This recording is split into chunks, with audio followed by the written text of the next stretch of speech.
Welcome back to First Edition. We previously discussed the mental and physical health impacts of loneliness. It's been described as having the same negative health impact, believe it or not, as smoking 15 cigarettes a day. And the U.S. Surgeon General has declared loneliness an epidemic.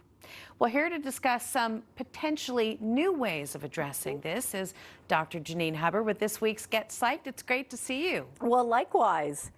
So what are some of the traditional suggestions we give to people who are experiencing loneliness? I think, first of all, we clarified that there's a difference between being alone and experiencing loneliness. And it's a very subjective thing, but it's often things like increasing social connectiveness. So whether that's scheduling a regular phone call or a coffee date with somebody, whether that's joining some clubs, it's ways to kind of get out and increase your social connectivity, because that's one of the things that certainly during COVID we saw people were really struggling with.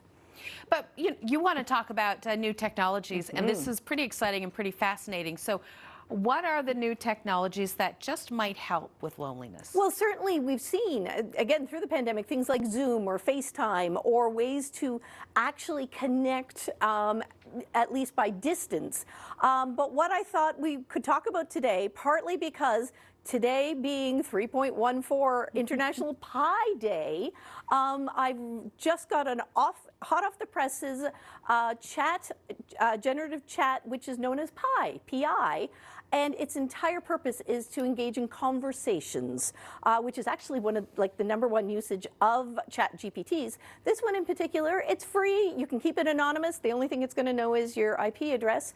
And you can use it to engage in a variety of conversations. You could rehearse a difficult conversation you need to have with your boss. You can work through, how do I repair a relationship or an argument with my family member. But I also, and I played with this morning, is something that could be used to address loneliness by saying, hi, I have times when I feel really lonely. Could you give me some strategies?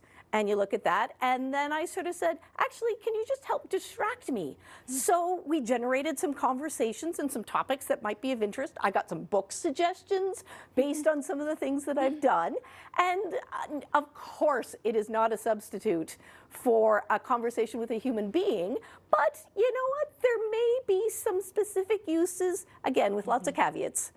Okay, we have about 20 seconds left. Yep. We can't really get into the pros and cons, so maybe it's something we can discuss next week. Sure. But it's certainly a fascinating conversation. We have shown the link, I believe, for the website for Pi, so I guess people can follow that, can they? Go and have some fun and play around with it and see what kind of conversations you might have. Honestly, tell me whether or not it's better or worse than having a chat with the dog. All right, Dr. Janine Hubbard, thank you so much for this. Thanks. This is